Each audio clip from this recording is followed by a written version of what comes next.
is a fiancé visa? A fiancé visa is a visa that's used by foreigners to enter the U.S. and marry a U.S. citizen and then remain in the U.S. to apply for a green card, which is permanent resident status inside the U.S. Eventually, once they've had the green card for a number of years, they can go ahead and apply for citizenship, and that's the end of the road. So on the one hand, we have the visas, which allow the foreigner to come to the U.S. Once they're in the U.S. and they're married to a U.S. citizen, then they go ahead and apply for the green card. So that's the big second major movement in immigration. Once they've had the green card for a while, then they have the option of applying for U.S. citizenship if they want to. Okay, so what does this mean? This means that only U.S. citizens can apply to immigrate foreign fiancés. Green card holders who live in the U.S.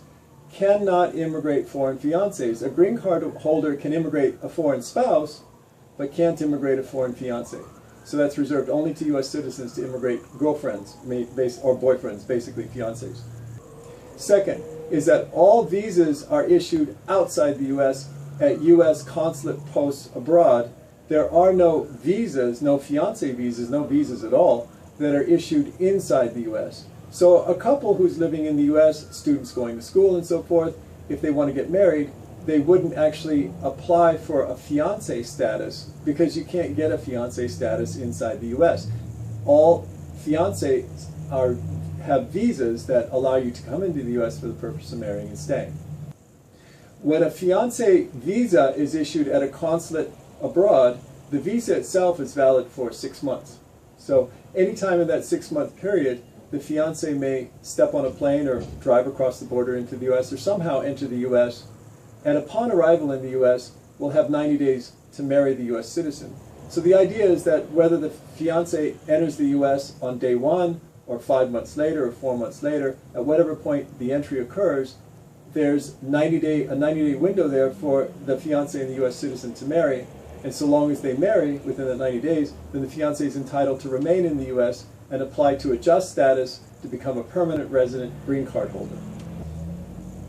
Also, if the foreign fiancé has any children, unmarried children under the age of 21, those children can be dependents of the foreign fiancé, and they're also allowed to immigrate to the U.S. together with the fiancé as part of the petition application process, so that the foreign children can also come into the U.S. when the mom or the dad marries the U.S. citizen. The children can then also apply to change their status and obtain green cards based on that marital relationship. Any children who are married are considered emancipated, so they would not be minor dependent children. Also, the child must cross over into the U.S. by the age of 21. So as long as they enter the U.S. by the age of 21, then they're able to go ahead and adjust status based on the marriage of the parents. Children sometimes don't need to come at the same time as the parent, the foreign fiancé that's coming. Children can enter the U.S. within 1 year after the foreign fiancé obtains the visa or visa approval at the U.S. consulate abroad, so long as the foreign child enters the U.S. prior to the age of 21. But there's a 1-year window there where the parent can come in first, and then you can sort of send for the children and pick them up later, and that's perfectly acceptable. Sometimes foreign fiancés want to come into the U.S., they want to get married to the U.S. citizen, but then the couple doesn't really want to live in the U.S. There's no interest in getting a green card, there's no interest in remaining and living in the U.S. They just want to come into the U.S., get married, and then go back to whatever country that the couple wants to go live in. In that case, technically speaking, the foreign fiancé doesn't really need a fiancé visa because their purpose is not to come to the U.S., get married, and then remain in the U.S. to obtain a green card. The purpose is come in the U.S., get married, maybe have a wedding, with the family and so forth, and then pack the bags and depart the U.S. and live somewhere outside. In that case, you don't really need a fiancé visa. What you could use is a B2 visitor visa, or you could use the ESTA form, which is called the Visa Waiver Program. Many countries are able to enter the U.S. visa-free as visitors. That's okay for someone to come into the U.S., meet the family, spend some time with the relatives and things, get married, and then depart the U.S. That's perfectly fine to do as visitors. The problem that you run into is that when you're crossing over the border check, if you tell a border inspector that you're coming to the U.S. to marry a U.S. citizen, your entry as a visitor may be blocked. Why? Because there's a reasonable suspicion, and that's all that's required, is a reasonable suspicion that after the marriage occurs, you may want to remain in the U.S., change your mind, get a green card, get married, and stay here and not depart the U.S. So if on the visit it can't be shown that there's strong evidence that you intend to depart the U.S. after the marriage occurs, then your entry as a visitor may be blocked.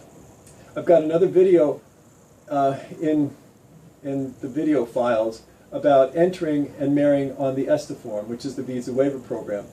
That the concept of coming into the U.S. as a visitor, getting married, and then departing the U.S. is explored on that ESTA video, but it also applies to B2 visitor visas as well. It's just that the people who come in on the ESTA form don't need B2 visitor visas because they can just show their passport, come in. Sometimes a fiancé visa is not a good choice in your case. The reason is because the fiancé visas are relatively easy to deny by a consulate officer. So if you happen to get an unfriendly consulate officer, they can deny. And sometimes they can deny for no good reason. The reason is because the fiancé visa petition is only valid for 4 months. Most fiancé visa processing takes longer than four months. And so we run into difficulty at a consular post with an immigration officer who is unhappy with the file for some reason, they're in a bad mood, or who knows what reason.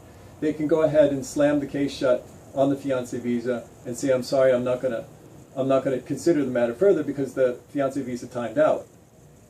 Really, there's something else going on in the case. Typically, they're concerned about the relationship, or they're concerned about or they've just been at their job too long, or there's something going on there that would cause a particular problem. Or it can be that the consulate post, the place where the foreigner lives, or the place where they're processing the visa, just happens to be an extremely difficult consulate. There are some consulates that are better than others, and some consulates that are worse. Or there can be a large age difference, or there can be something going on with the case that the consulate officer's not happy with.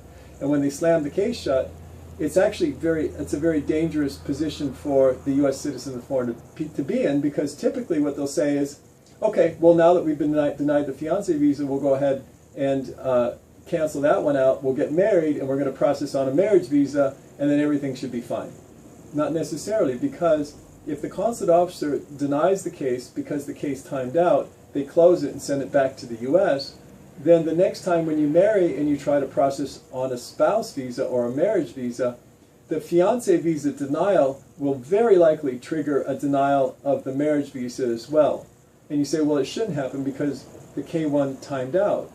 Not really. Usually immigration officers, when they see that sort of a problem happening where someone administratively closes a case, then they're thinking that probably there's something wrong with the relationship itself. And so they start to scrutinize the marriage visa too. So that denial of any visa, including a denial of a fiancé visa, can actually cause trouble in the future when you try to immigrate on other grounds. It could be a work visa, it could be a student visa, it could be a marriage visa. For whatever reason you're trying to immigrate to the U.S., the denial of a K-1 fiancé visa, even if it's simply administratively closed, can actually cause you trouble elsewhere in the foreigner's life. So for this reason, I think it's good to have a screening, a good case screening, to figure out, number one, is the fiancé visa a good choice in your situation? What's the likelihood of success? And what's the circumstances surrounding the fiancé visa that might be attractive to me versus what other choices I have in order to be able to immigrate to the U.S. and get a green card? And so what I do when I'm talking with prospective clients on the phone is I sort of want to understand their situation, figure out what their plans are, their personal priorities, and what the game plan is, or what their wish list is in terms of being together as a couple, and then I try to pick and choose different ways to immigrate that keeps them in a safety zone so that they don't run into danger, run into problems that will make immigration down the road much more difficult.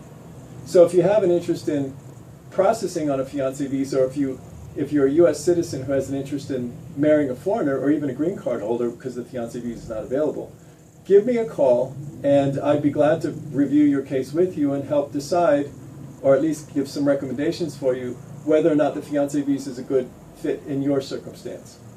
Thank you.